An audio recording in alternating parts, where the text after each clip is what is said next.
Ayan, good morning po. Hindi talaga maiwasan na may technical difficulty. Life is not perfect.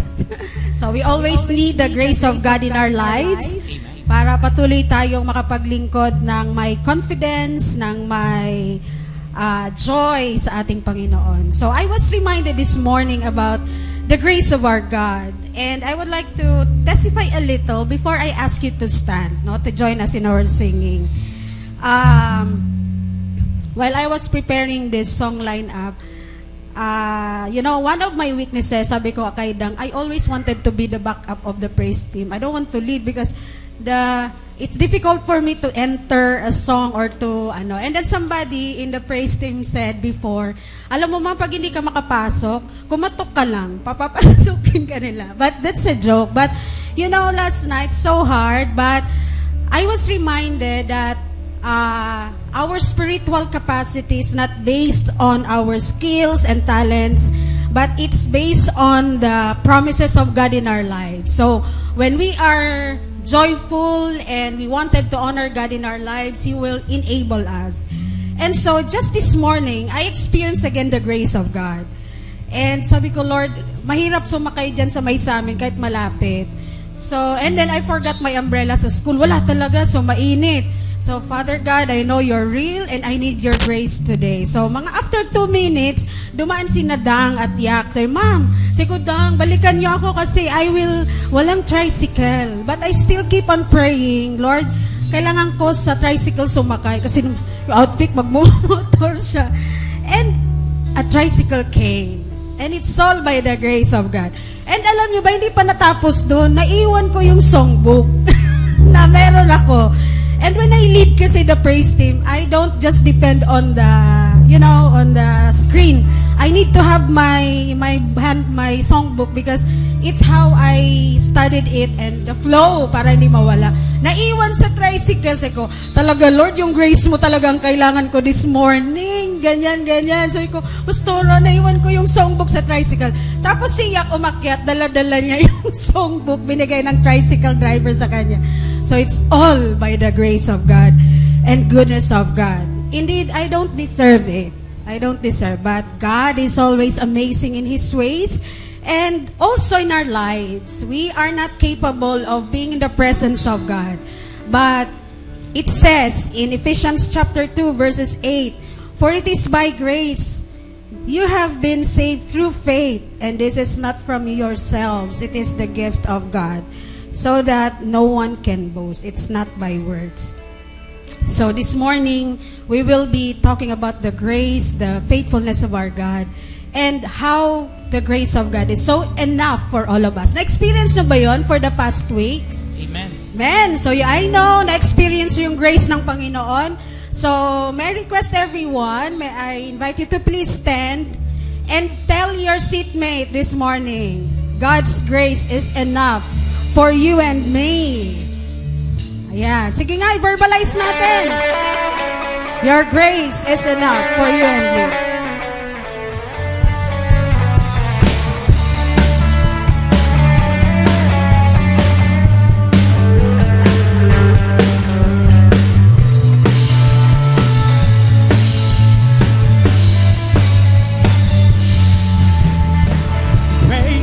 Your faithfulness, oh God. You wrestle with the sinner's heart. You lead us by still waters and to mercy, and nothing can keep us apart. So remember, So remember, your people, remember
Your grace is enough.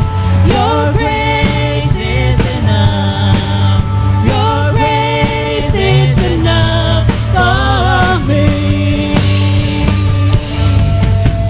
Remember your people. Remember your children. Remember your promise, oh God. Your grace is enough. Come on, say it louder. Your grace is enough. Your grace is enough for me. Once again. Your grace It's enough. Heaven reaching down to us. Your grace is enough for me. Your grace is enough. I'm covered in your love. Your grace is enough for me. For me. For me.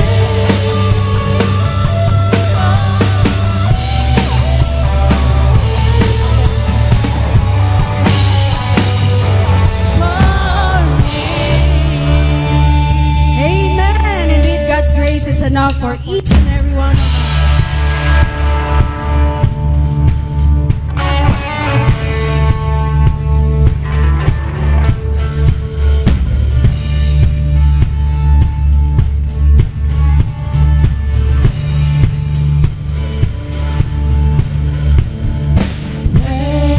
Praises rising, eyes are turning to you. We turn to you. Hope is stirring, hearts are yearning for you. Yes, Lord. We yearn for you. 'Cause when we see you, we find strength to face the day. And in your presence, all our fears are washed away. Washed away.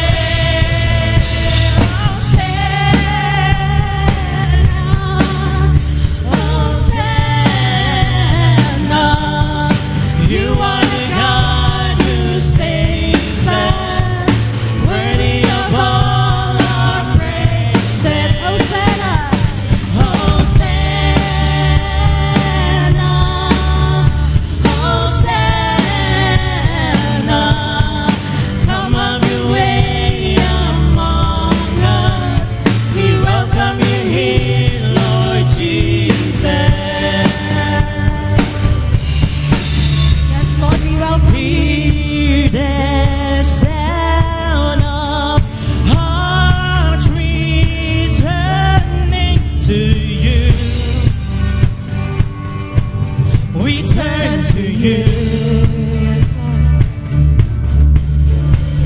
Just in your kingdom, broken lives are made new. You make us new.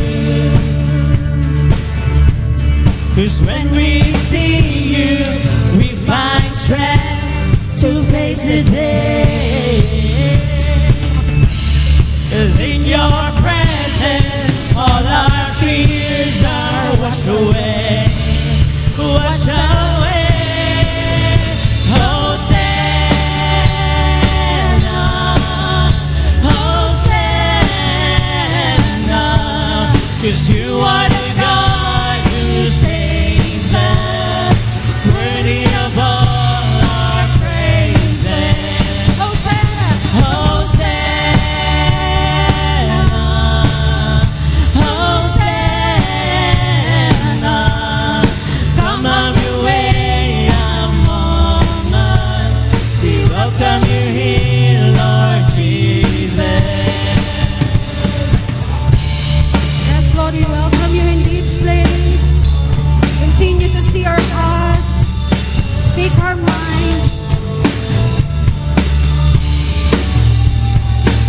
to us, Lord.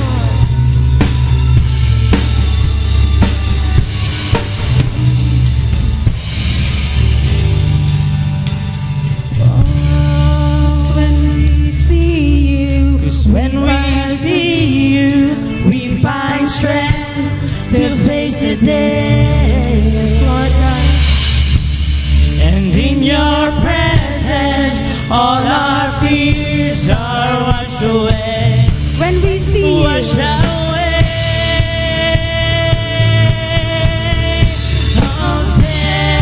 Hosanna, Hosanna. You are the God who saves us, worthy of all our praises. Hosanna. Hosanna, Hosanna.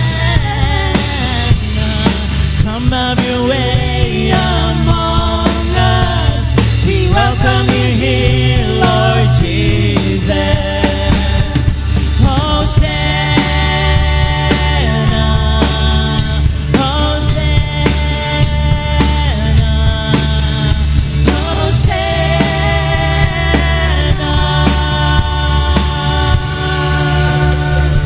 Yes, Lord God, come have your way in our lives, Lord, because you are our God who is always with us.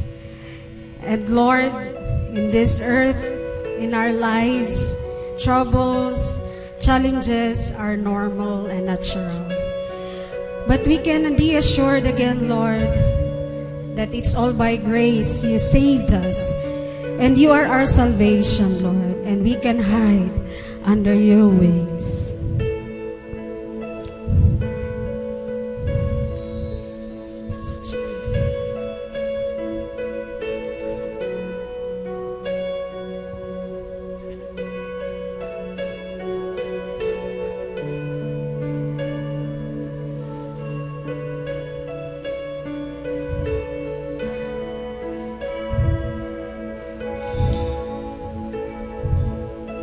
Under your grace, your mercy amazes me. Under your wings, your shadow covers me. Your promises of love, where my heart is safely undone.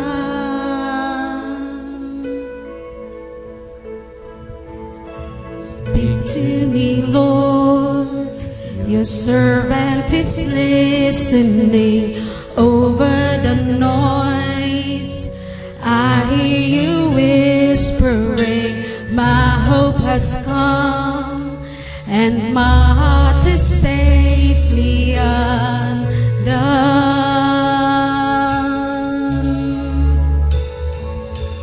I found my fortress in you, and my soul is anchored with you. My resting place is in your name, forever safe. Speak to me, Lord. Your servant is listening over the noise. I hear you whispering, my hope has come, and my heart is safely undone.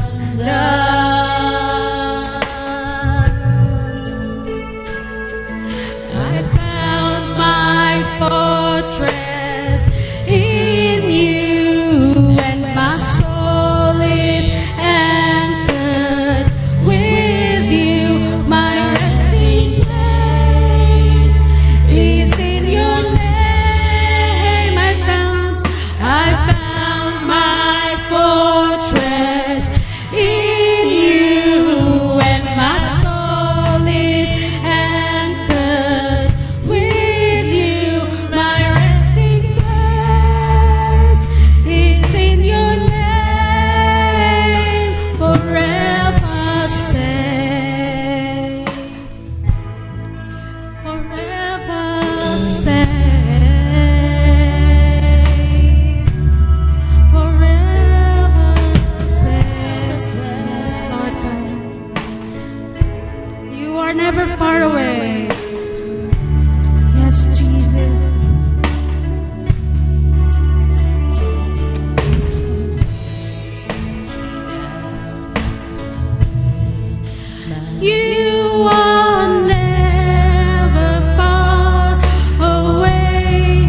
reaching out to save my weakness, covered by your strength, and I am found forever.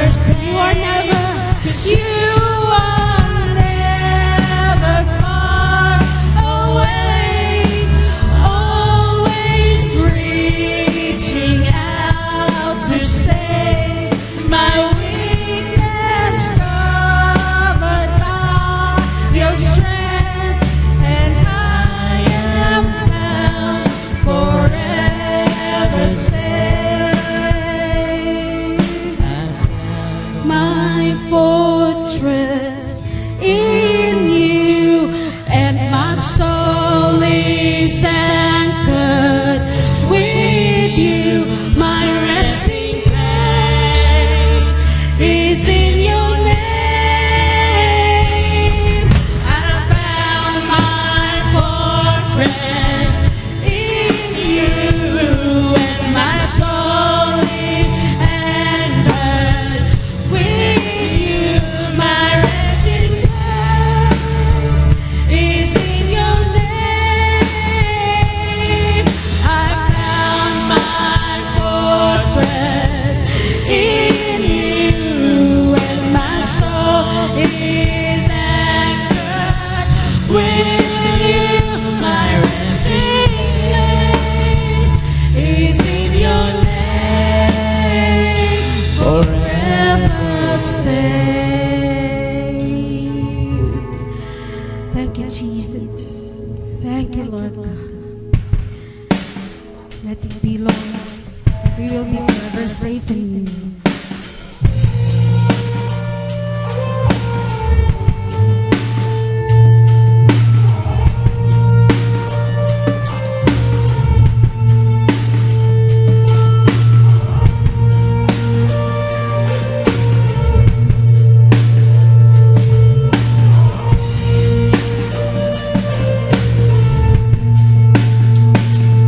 I believe in a hope that's so secure. In your love there is no fear. Salvation is sure. Say, I believe. I believe. On the cross you took my pain. All my sins are washed away, forgiven and free. And now I see, as you are, so are we. Let my life resound your praise as an anthem of your grace. There is power in your name. Hallelujah. Jesus, you reign.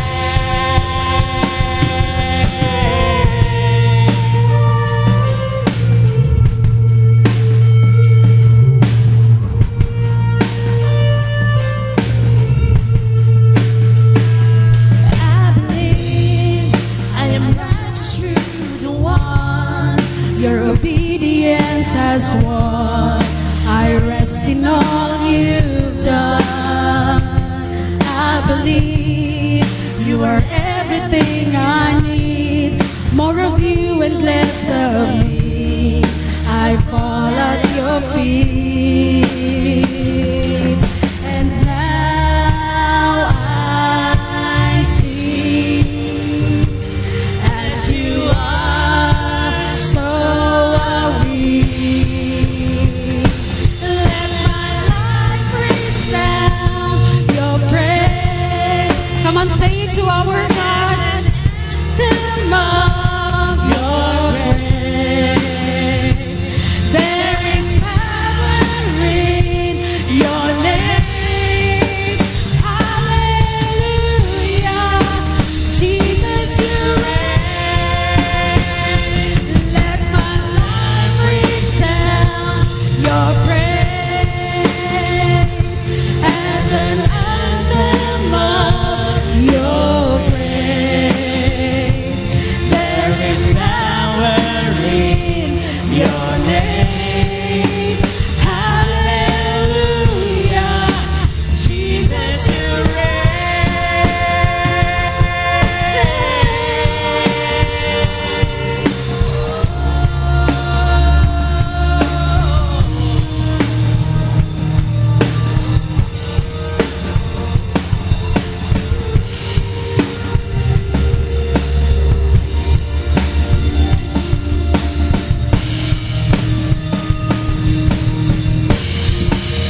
because you reign in this world.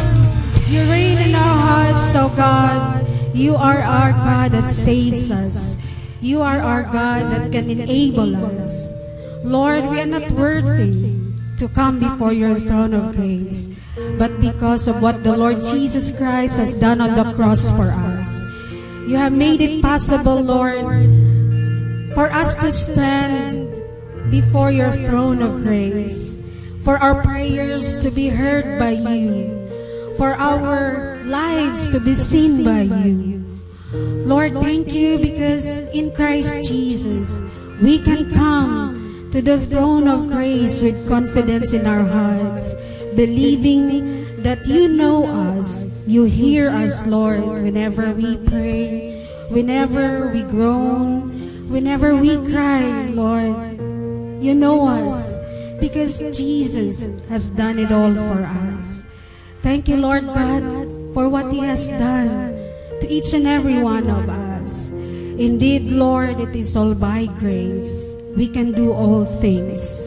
It is all by the promises of God that we can live in this world with joy, with confidence, Lord.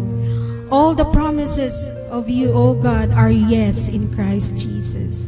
All we need to do is to put our trust in you, to believe in you in our hearts, because you promised that to us, Lord, that you, whenever we ask something in the name of Jesus, believe and we will receive it. Lord, help us to believe. Help us to obey you. Help us to honor you, so that our lives will really become an anthem of your praise, a song that will come out from the mouths of your people. This morning, Lord, continue to allow us to worship you, and I pray that our worship will bring honor and glory to your great and mighty name. Bless our pastor, Lord, as he shares your word. Prepare our hearts and our minds. Let nothing disturb us. Let not our thoughts wander this morning, but help us to focus on you today, because you alone is our audience today. Let it all bring glory and honor to you.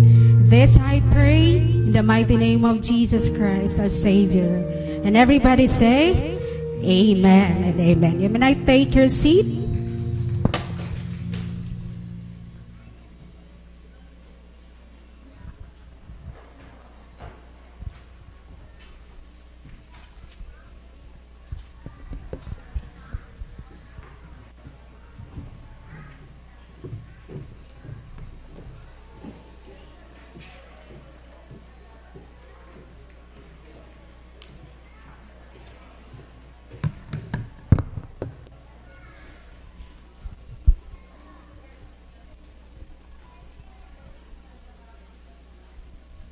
Okay.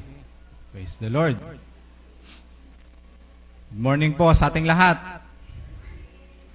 Pwede ba natin batiin yung katabi natin? Good morning.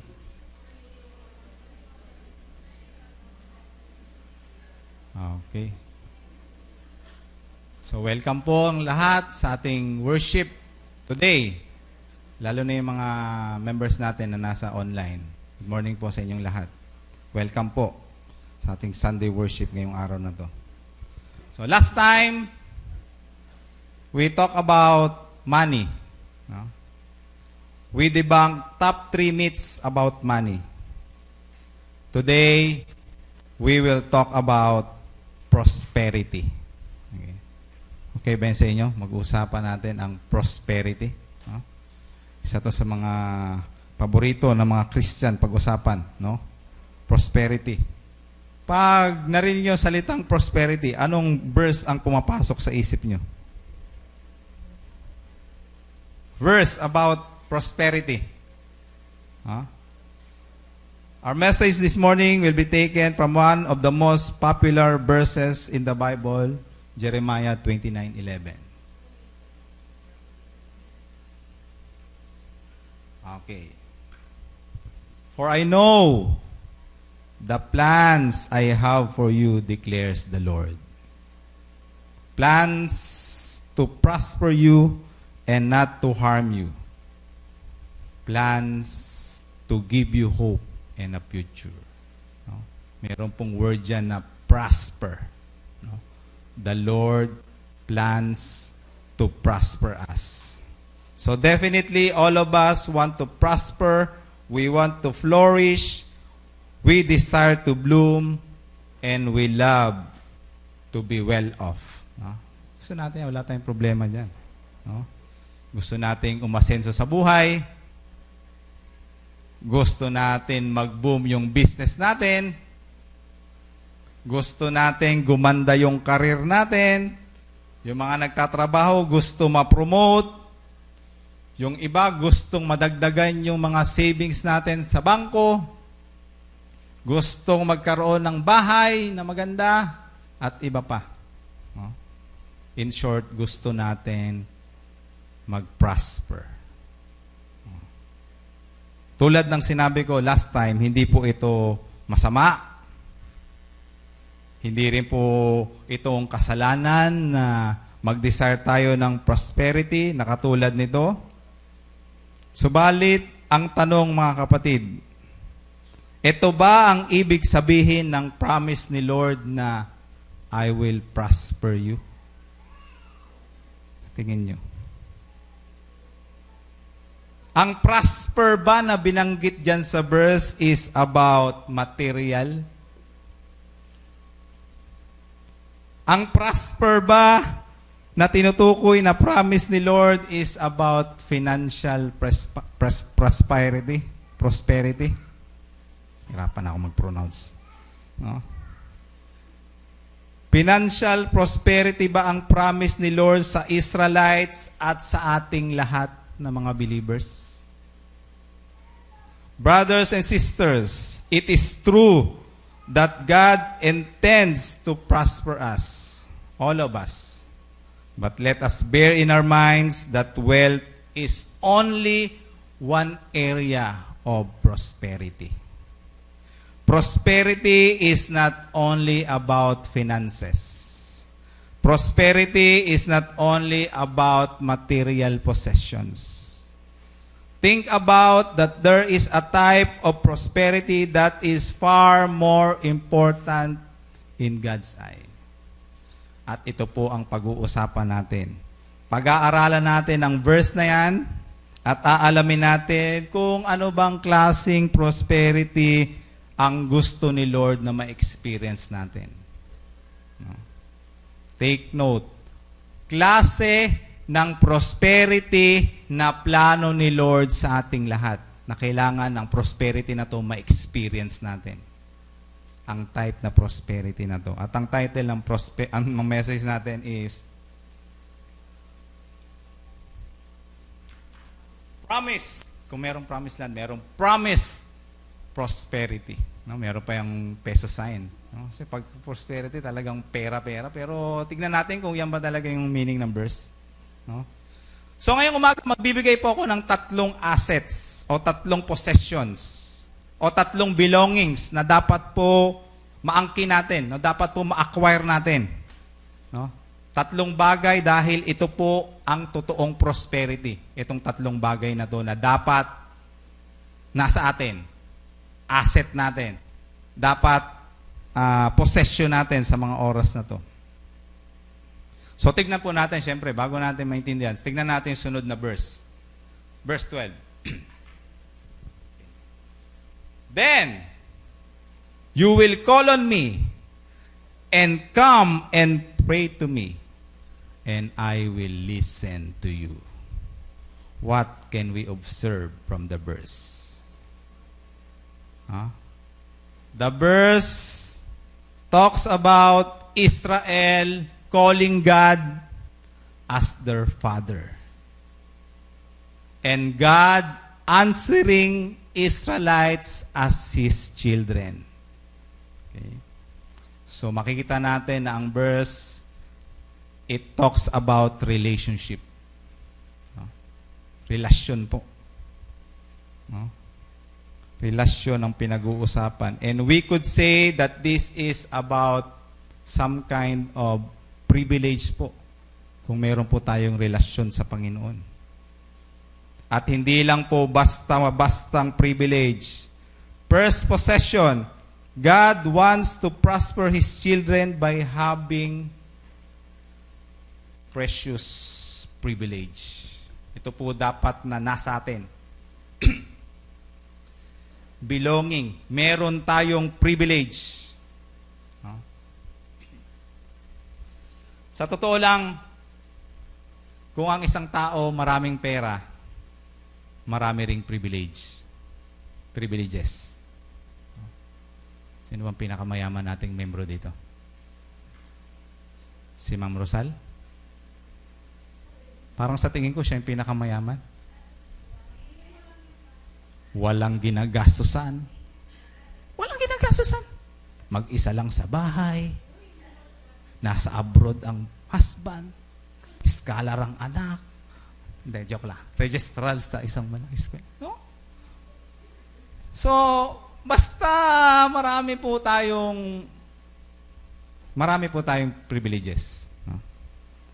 Marami po tayong resources, marami po tayong options, marami pong opportunities, maraming connection. Isang tawag lang kay mayor, kay kapitan, kay general, no? May connection. May power, may influence, may privilege. No? Subalit mga kapatid, merong mas magandang privilege na gustong ma-experience natin. Gusto ni Lord na ma-experience natin. At hindi po ito basta-bastang privilege ang gustong ibigay ni Lord. It is a precious privilege. Gusto ni Lord na ma-enjoy natin ang buhay natin bilang anak niya. At gusto ni Lord ma-enjoy natin ang buhay kasama natin si Lord as our Father, Ama. So, napakagandang privilege po. Gusto niyang mag-prosper tayo sa ating relasyon sa Kanya. No, yung relasyon natin sa Panginoon, yan po ang dapat nagpa-prosper. Kung titingnan po natin yung chapter 29, yung verse, Jeremiah 29, yung context po ng verse na yan, ang chapter 29 po ay isinulat ni Jeremiah para sa Israelites na na-exile. Intindihan na po natin siguro yung exile, itinapon sa isang malayong lugar. Doon po sa mga teacher, meron po akong tanong. Paano po na-exile si Jose Rizal sa sarili niyang lugar, dapitan? Pwede bang matawag yun na exile? Basta ma-exile ka, foreign land. Yun ang personal na pagkaintindi ko. So, ang mga Israelites na-exile sa mga panahon na to, nung sinulat ni Jeremiah ang verse na yan, nasa exile. Ano bang noun ng exile? Okay. So, sa mga panahong ito, mga kapatid, dahil ang mga Israelites ay nasa exile, ang mga anak ng Diyos ay naghihirap. Wala po silang mga ari-arian ang mga anak ng Diyos. Kung uso pa yung cellphone sa time nila, siguro yung mga Israelites walang cellphone, walang mga motor, walang sariling bahay, walang pinagkakakitaan, walang negosyo, no? Walang sweldo, walang privileges, walang connection, walang power, walang influence, walang pera, walang security, wala sa sariling lugar dahil na-exile. Yan po yung context. Ironically, brothers and sisters, with this kind of scenario, the Lord promised them, saying, "For I know the plans I have for you, declares the Lord, plans to prosper you." So, makakapagtanong tayo, nasaan ang magandang plano ni Lord? Nasaan ang prosperity? Nasaan? Anong klaseng prosperity yan, Lord? Nandito kami, naghihirap. Kung pwede pa nating sabihin, yung experience ng mga believers that time is parang mga alipin sa gigilid. Kawawa. Pero the Lord is saying them, the Lord promised them, I will prosper you. Ano pong ibig sabihin ni Lord? Mga kapatid, ang totoong prosperity ay hindi po nakikita sa sitwasyon. Ang prosperity ay nandyan po sa ating relasyon sa Panginoon. Anak ka ni Lord at ama mo si God. Ang prosperity wala sa sitwasyon dahil nandyan po yan sa matibay, malalim, at matatag na relasyon natin sa Panginoon. Yan ang tunay na prosperity. Kinikilala mong ama si Lord at itinuturing kang anak ni Lord. Merong privilege, merong relasyon. Naging nakaantabay, nakabantay si Lord sa iyo, makikinig, tutugon sa iyong mga daing. Then you will call on me and come and pray to me and I will listen to you. Napakagandang privilege, Panginoon, mga kapatid. Hindi basta-bastang privilege. Anytime, anywhere, anything na hingin nyo sa Panginoon, the Lord is listening. The Lord is watching. No? I will listen to you. Kaya nga mga kapatid, kung gusto po natin ng totoong prosperity sa buhay, yung totoong privilege na tinatawag, kung gusto po natin ng maraming opportunity sa buhay, kung gusto po natin magtagumpay sa laban ng ating buhay, kung gusto po natin ng matibay na backer, kung gusto natin ng security, pagyamanin natin ang relasyon natin sa Panginoon. Pagyamanin natin ang ating pag-ibig sa Panginoon. Kailangan natin mag-invest ng time kay Lord. Kailangan natin mag-spend ng time kay Lord.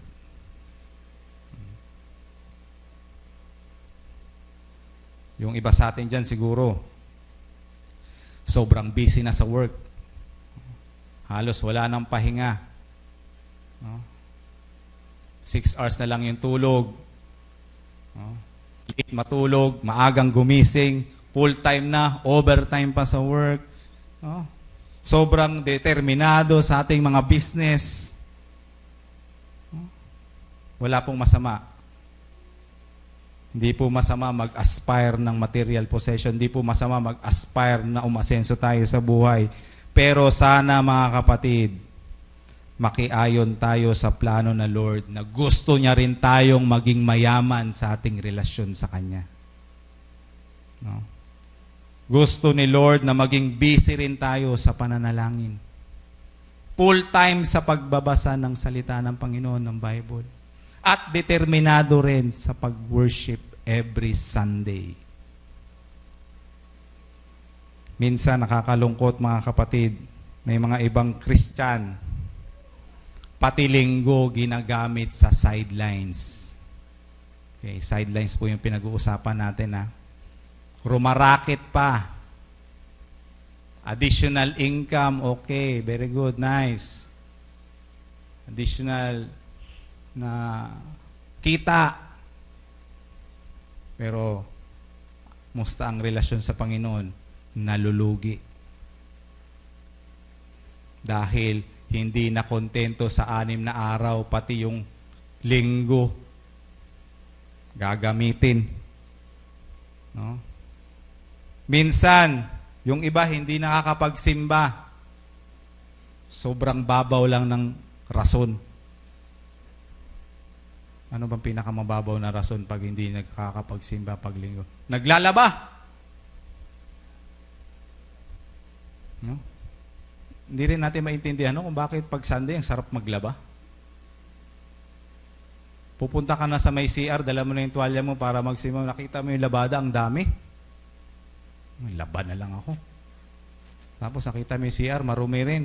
Nililisan mo na hanggang sa nag-general cleaning ka na pag Sunday. Hindi na nakapagsimba. Mga kapatid, pagyamanin po natin ang ating relasyon sa Panginoon. Ibigay po natin yung worship natin every Sunday.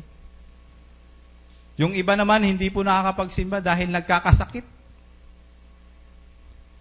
Nagkakasakit. Alam nyo kung ano yung madalas na sakit na dumadapo sa Christian kada Sunday? Ito po yung tinatawag na morbus sabbaticus. Narinig yun yan? Morbus sabbaticus. So itong sakit na to, unique po itong sakit na to kasi Sunday lang po siya umaatake, sabbaticus. At unique rin po ito dahil Christian lang yung dinadapuan ito, sakit na to. Hindi po ito dumadapo sa mga unbelievers. Pati mga doctors hindi po maintindihan tong sakit na to.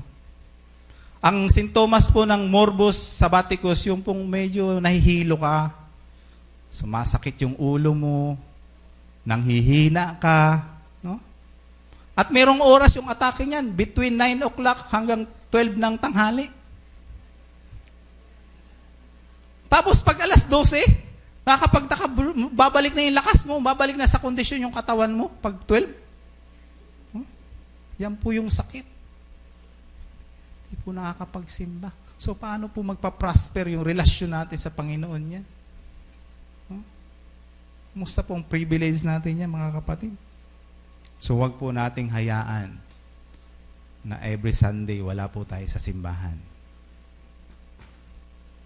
Pagyamanin, i-prosper natin ating relasyon sa Panginoon. Kung gaano po tayo magpayaman materially, kung gaano po tayo kumayod para sa ating future, sa ating mga anak, sana ganyan din po yung intensity natin sa ating pagpapayaman, sa ating relasyon sa Panginoon.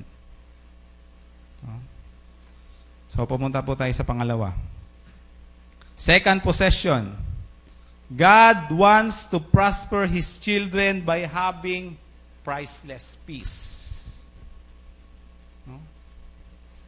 Kung meron ka nito, wala kang talo. Peace na galing sa Panginoon. Priceless po yan. Kapayapaan. Take note of the word priceless.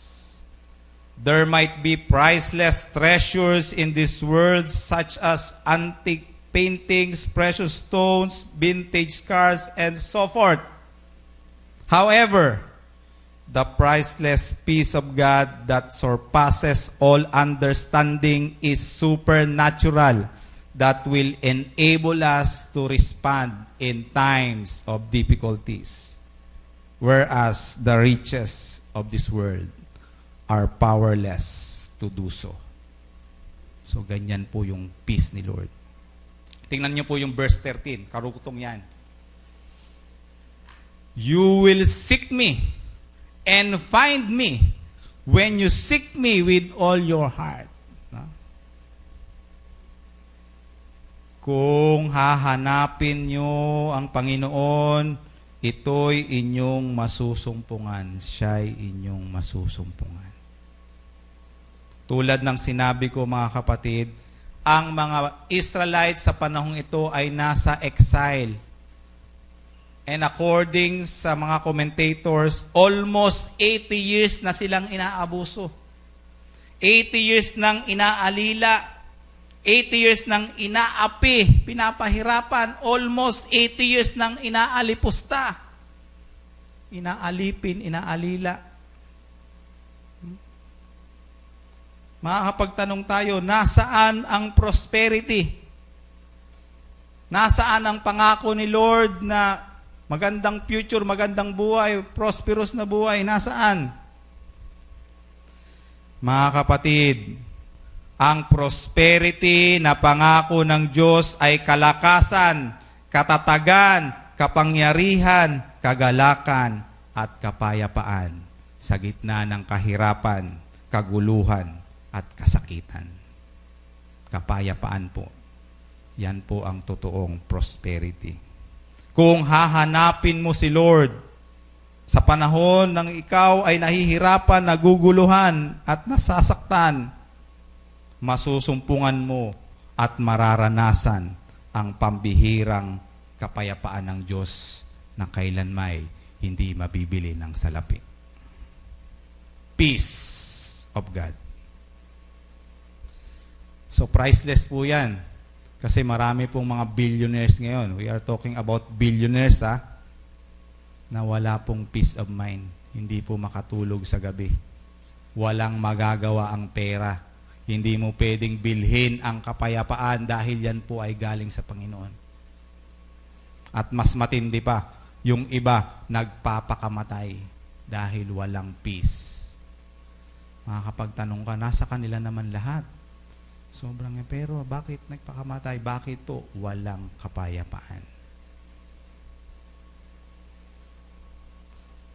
Mga kapatid, ang pangako na peace o kapayapaan ni Lord ay nasa loob ng isip, nasa loob ng puso, nasa loob ng kaluluwa na hindi apektado ng kahit anong nangyayari sa palibot. Kahit bumagyo pa ng signal number 5, ang peace ay mananatili sa ating buhay dahil alam natin kung hahanapin natin si Lord, siya'y ating masusumpungan. Yan po ang napakagandang peace na nasa ating puso at isip. Meron pong isang international poster making contest. Alam niyo naman siguro yung poster making contest na ginanap sa US. Simple lang naman po yung contest. Magdo-drawing lang sila. Tapos, doon sa drawing, dapat mapakita nila yung word na peace. So, unang contestant, nag-drawing ng peace sign. Drawing lang ng kamay na peace sign. Ganda ng pagka-drawing, iba't ibang colors, creative yung pagka-drawing niya, nakakamangha talaga. Tapos, dun sa loob ng mga fingers, nilagyan niya ng mga salitang unity, love, joy, kindness, faith, hope. Ganda ng pagka-drawing. Tapos, meron sa ilalim nakalagay, peace. Second contestant, nag-drawing ng earth. At sa palibot ng earth ay merong mga naghahawak kamay ng mga iba't ibang bansa.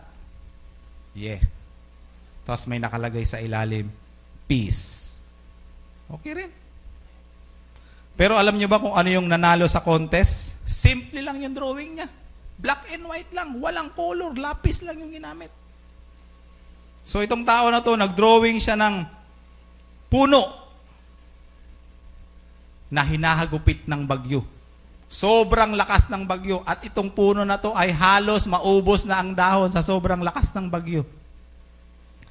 At makikita mo doon sa drawing niya na sa isang sanga ng puno ay mayroon pong isang ibon. Relax masyado. Humuhuni pa. At meron nakalagay sa baba, peace. Yan po ang totoong definition ng peace, mga kapatid. Ganito ang prosperity na promise ni Lord. Bibigyan tayo ng priceless peace. Kaya nga mga kapatid, kahit ano pang mangyari sa palibot natin, bumagyo pa yan, maggera kayo dyan, bahala kayo, mag-El Nino, maglabasan niya mga bagong virus, malugi ka sa business mo, maskam ka pa, manakawan ka, mabankrupt, kahit humina pa yung sales mo, kung nasa atin ang peace ni Lord, prosperous pa rin tayo. Peace of God. Hindi po tayo manghihina sa ating pananampalataya. Hindi tayo maglalaylo sa ating pagsamba. Hindi tayo titigil sa pananalangin. Hindi tayo lalayo sa Panginoon dahil mayaman tayo sa kapayapaan na galing kay Lord. Yan po ang prosperous na tao. Okay, dadako na po tayo sa last. Ang third possession na gusto pong ma-acquire natin sa buhay, ang totoong prosperity, third possession, God wants to prosper His children by having perfect place. Lugar. Isa po sa mga sukatan natin para masabi po natin ang isang tao ay prosperous kung maganda ang bahay. Galing kami sa bahay ni Ma'am Peli nung Thursday. Prosperous.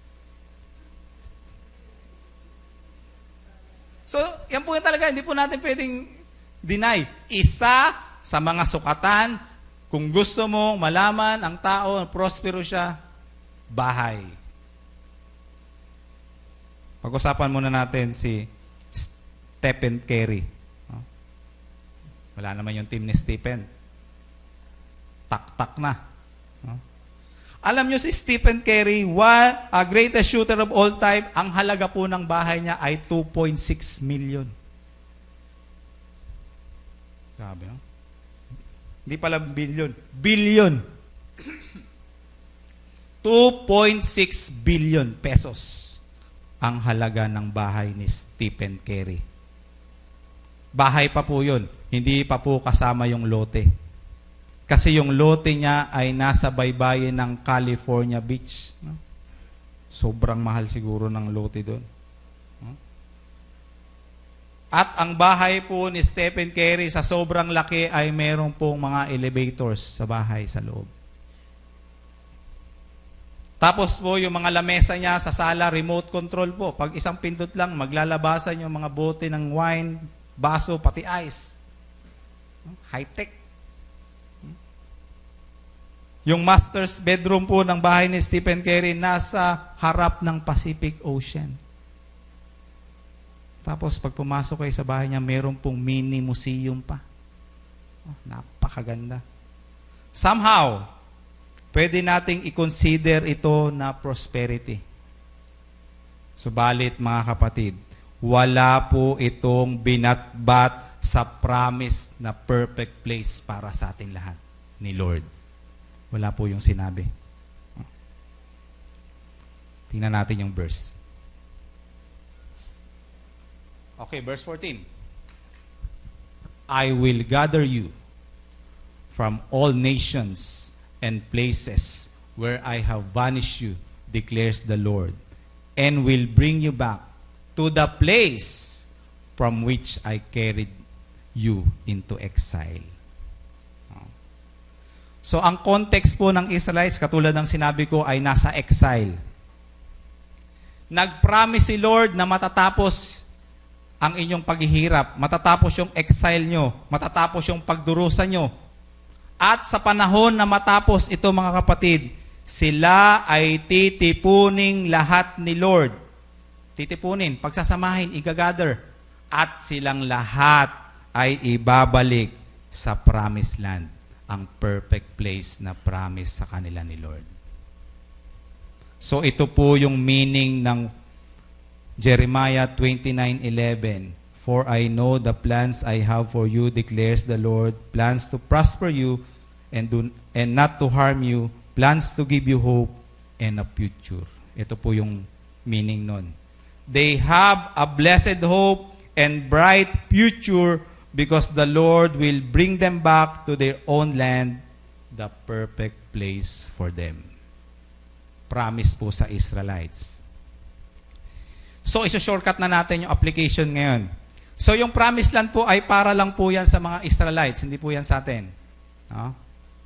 Subalit, ang parallel o tinatawag natin na counterpart ng promised land sa ating mga believers ngayon ay yung tinatawag natin na heaven. Okay? Ang application ng promised land para sa atin ay ang perfect place na hinanda ni Lord para sa mga anak niya. Therefore, heaven ang katumbas ng promised land sa time ng mga Israelites. So, merong promise si Lord na perfect place, heaven, para sa ating lahat. Ito po yung possession na dapat ma-acquire natin kung gusto po nating matawag na prosperous. So, mga kapatid, ang heaven o ang perfect place na hinanda ni Lord ay mas maganda pa, mas magara pa, mas high-tech pa kaysa sa bahay ni Stephen Curry na pinag-usapan natin kanina. Mas matindi pa. Sobrang layo. In fact, ang Book of Revelation, mga kapatid, ay gumamit ng word na gold para i-picture out ang beauty ng heaven. Yung floor, gold, walls, roof, upuan, gold. No? Ganun po kaganda yung place na ni-ready ni Lord para sa atin. Hindi pwedeng ikumpara ang bahay ng kahit sino. Kaya nga mga kapatid, ang challenge po sa ating lahat ngayon, kung nag-i-invest tayo ng earthly wealth, kung nag-i-invest tayo sa business natin, kung nag-i-invest tayo ng pera para sa ating pamilya at para sa future, sana mag-invest din tayo ng kayamanan na madadala natin sa ating perfect place. Yung ating mga talents, yung mga gifts po natin, mga abilities, ipagamit po natin yan sa Panginoon. Pagamit natin yan sa simbahan, ipagamit natin sa ministry sa simbahan, yung oras natin, i-invest natin yan sa Panginoon.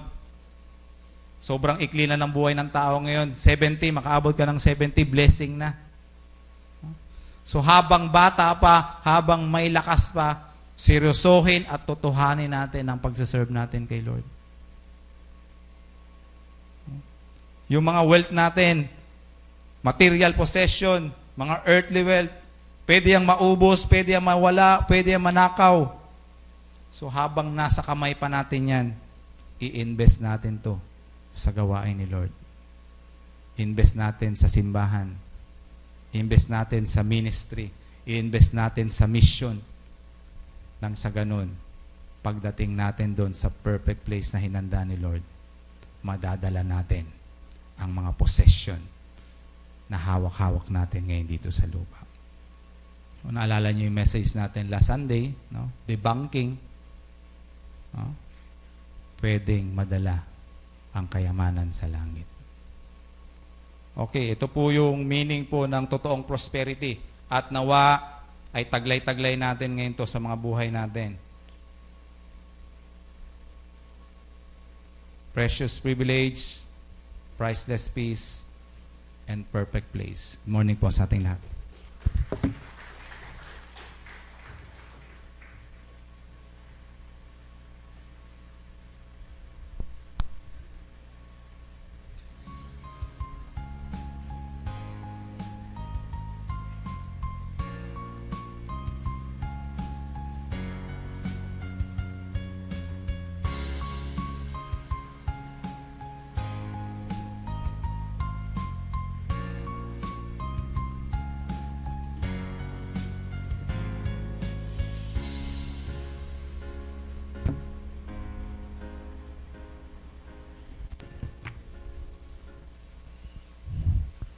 Yours, Lord, is the greatness and the power, and the glory, and the majesty, and the splendor.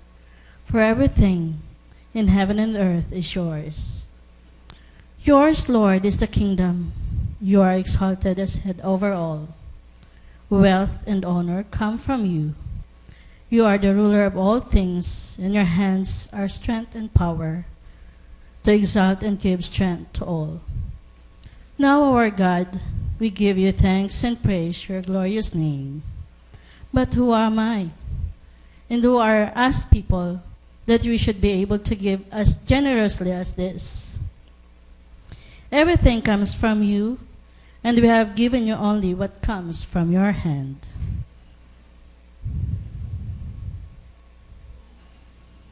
Malachi chapter 3 verse 10 says, "Bring the whole fifth into the storehouse, that there may be food in my house.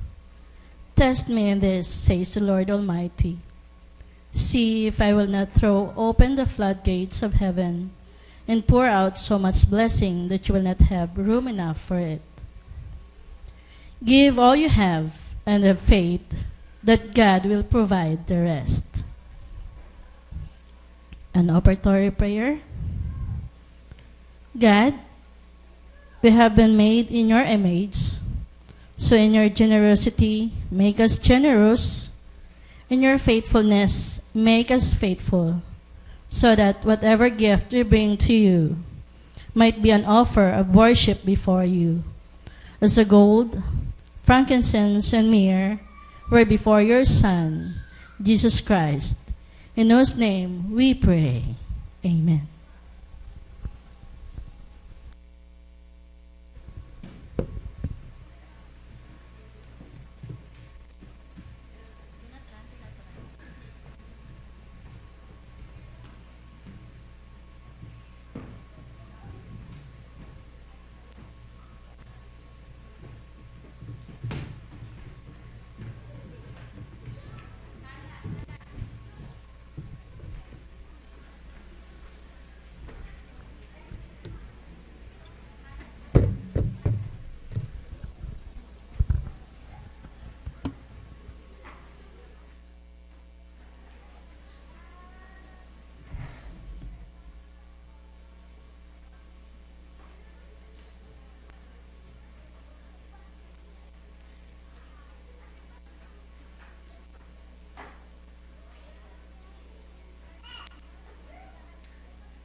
Palakpakan po natin yung mga bata sa unahan. Napakasarap pong makita na I remember po yung panganay namin used to dance also in Hope Christian. Ito po yung exposure ng mga bata na napaka-importante because this will begin yung kanilang social development. So, of course po, it will not be possible without the teachers. So, palakpakan po natin yung mga teachers working so hard for that number. Hindi po mahirap. Kasama po yung mga teachers na nag-perform.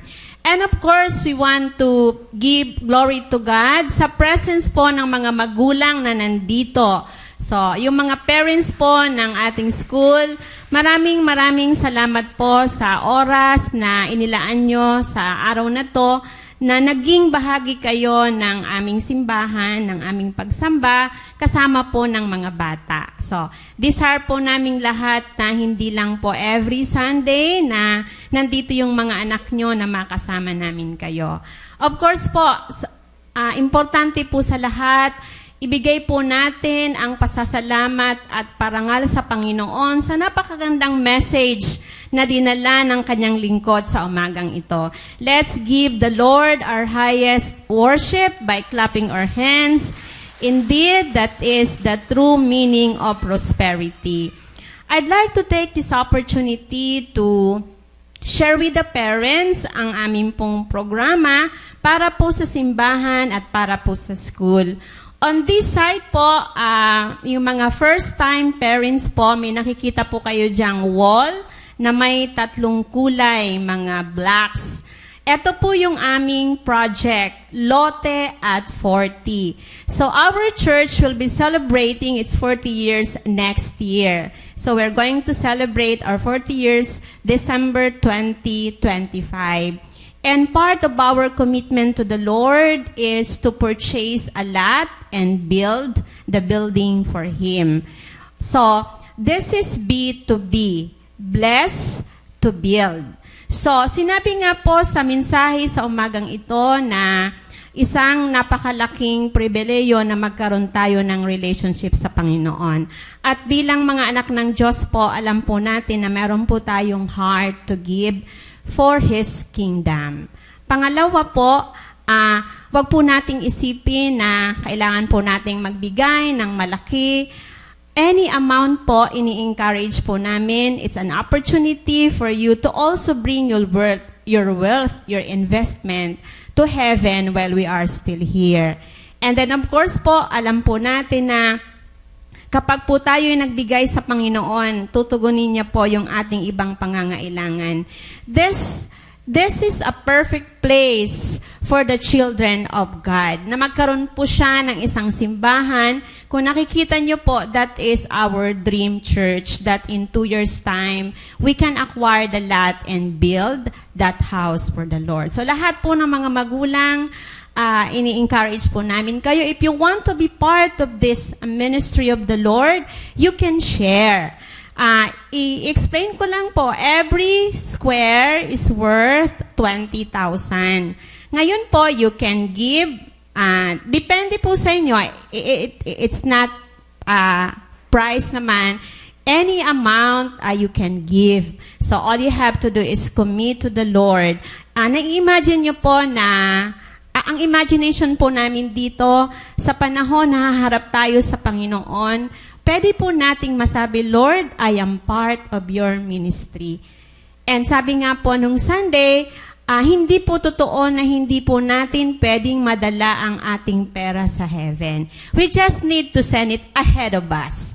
We are going to invest in the ministry of the Lord. So kung interesado po kayo maging part ng ministry ng Panginoon sa pag-build ng simbahan at school ng ating pong ng ACF Kamakop, you can just approach po Ma'am Raquel. And I'd like to take this opportunity to extend our gratitude sa mga parents po na nag-pledge. Maraming salamat po. The others man po kasi ibang set of parents, nagpapasalamat po kami sa inyong napakalaking puso na maging part ng aming ministry ng Panginoon. So yun po yung binibigay ko po, inihahatid po namin sa inyong lahat that you can be part of this ministry. Let's all build to bless others and know our Lord Jesus Christ. So for our announcement po, okay, so meron po tayong outreach ministry. So we have of course po, meron po tayo sa San Fernando every Saturday. So this is open to all. If you want to be part of the ministry, yung ating po mga kapatiran, pwede po kayong maging bahagi nito. We also have po sa Pamplona, every Sunday worship po yan, and we're praying for another building. So ito po ay mga anak ng simbahan na to. So meron din po kaming desire to acquire a place for the worship. So, meron pong na-identify na lugar na pwede po nating rentahan, ipa-renovate, and more or less, we need 50,000. So, hindi po nangangahulugan na meron po tayong desire sa Naga na magkaroon ng building, hindi po tayo magiging sensitive sa pangangailangan ng ibang simbahan. So, you are also encouraged to bless.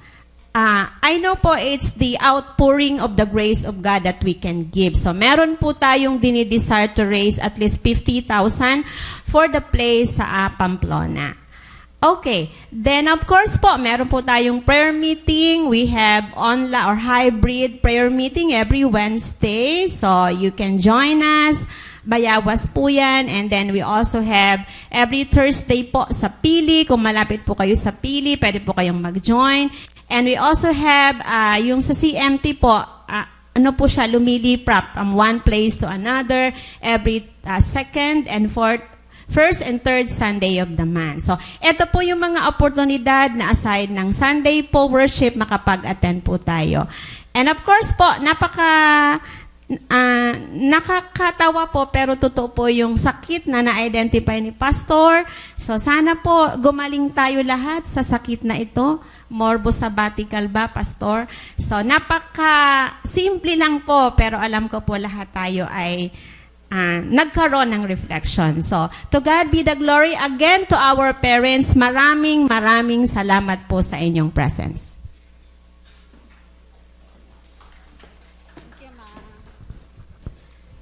Thank you, Ma'am Feli. Indeed, we are so grateful sa presence ng ating CNLC parents this morning. And indeed, the challenge to us by our pastor this morning is to continuously have a deeper relationship with our God so that we can experience His priceless peace and also we'll be assured of His perfect place. Ang ganda ng message sa atin this morning. And as we have these three things, pag na-acquire na kasi natin itong tatlong bagay na to sa buhay natin, we're so at peace with it, confident with it. I believe that our lives will be a blessing to others and will be an anthem of praise to our God.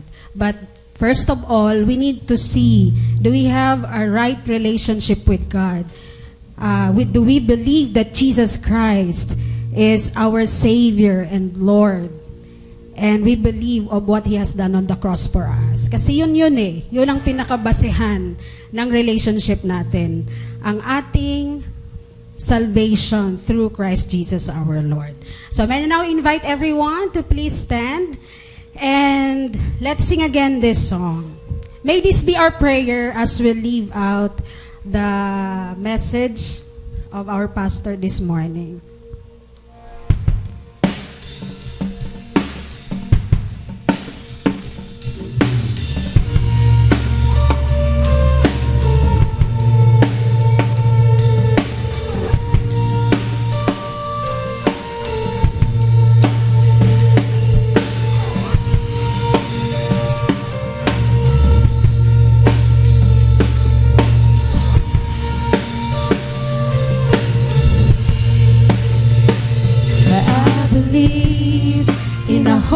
So secure in your love, there is no fear. Salvation is sure. I believe on the cross you took my pain. All my sins are washed away. forgiven and free. And now I see, as you are, so are we.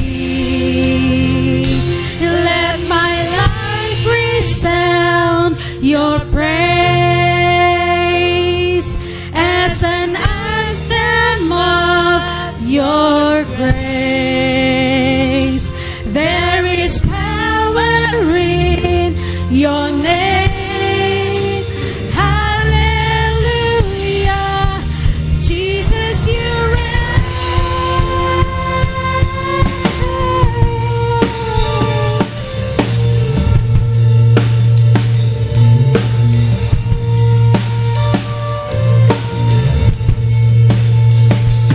I believe I am righteous through the one your obedience has won.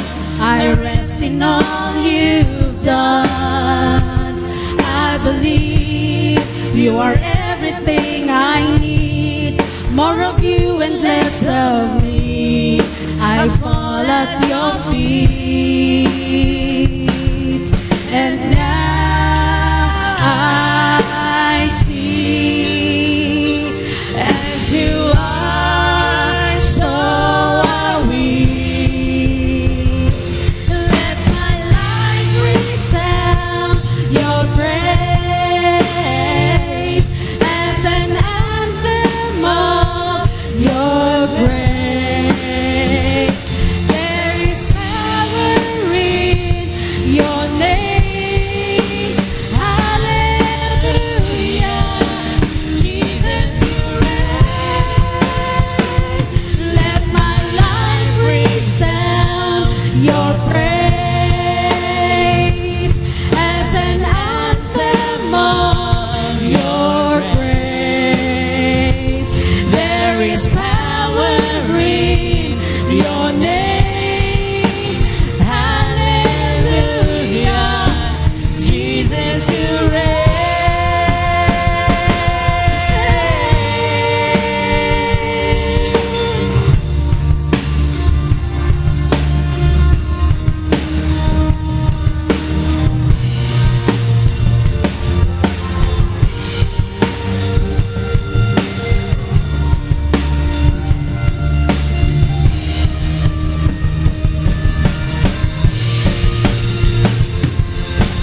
Mountains be cast down, valleys be raised, Christ be exalted, lifted on high. Mountains be cast down, valleys be raised, Christ be exalted, lifted on high. Let my life resound your praise as an anthem of your grace. There is power in your name. Hallelujah. Jesus, you reign. Let my life resound your praise as an anthem of your grace. There is power in your name. Hallelujah. Jesus, you reign.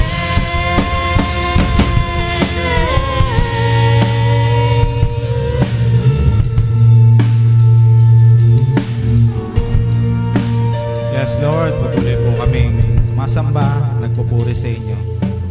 Namin po namin ang aming mga buhay, aming mga boses, aming mga talento sa inyo lamang, Panginoon. Salamat, Lord, sa time na to na encounter po namin kayo. Salamat sa iyong presensya. Salamat sa iyong message para sa amin lahat. Tunay nga po, Panginoon, na tulungan niyo po ang bawat isa sa amin na maging mayaman, Panginoon, sa aming relasyon sa iyong Panginoon. Tulungan niyo po kami sa aming mga prayer life, sa aming devotional life, aming pag-worship sa inyo. Dagdagan niyo po, Panginoon, ang kainit Teres, Panginoon, sa aming mga buhay. Salamat, Lord, sa umagang ito. Sa iyo po namin ibinabalik ang lahat ng papuri at pagsamba. Ingatan niyo po kami sa aming pagpauwi. Makauwi kami ng ligtas sa aming mga lugar. Ito po yung aming dalangin sa ngalan ng Ama, ng Anak, at ng Espiritu Santo. Amen. Amen. Once again, happy Lord's Day, everyone. Don't forget to greet each other and bless each other with the grace of our God. Thank you so much. Amen.